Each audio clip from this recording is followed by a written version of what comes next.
Finished editing your video in Clipchamp and want to save it to your computer.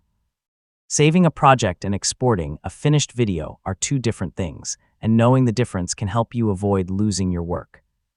In this guide, I'll show you how to save a video in Clipchamp step by step in 2026. First, open Clipchamp and open the project containing the video you want to save.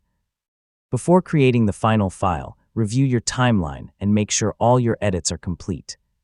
Clipchamp projects can save your editing work while you work on them, but if you want a finished video file that you can play outside Clipchamp, you'll need to export the project. To create your finished video, select the Export button near the top right of the editor. Clipchamp will show you the available export quality options. Choose the video quality you need.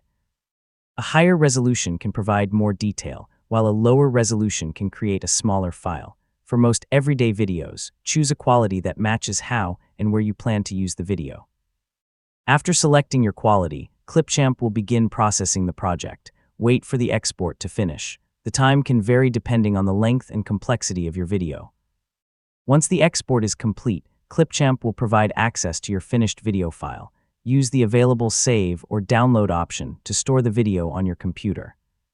You can then move the file to another folder if needed. Open File Explorer and navigate to the location where you saved the video. Find the exported video file and double-click it to make sure it plays correctly. Finally, watch the saved video and check the picture, audio, text, captions, and other edits. If everything looks correct, your video is ready to upload, share, or keep as a backup. And that's how to save a video in Clipchamp in 2026. Finish your edits, export the project, choose your video quality, save the finished file, and check the result. Thanks for watching, and I'll see you in the next tutorial.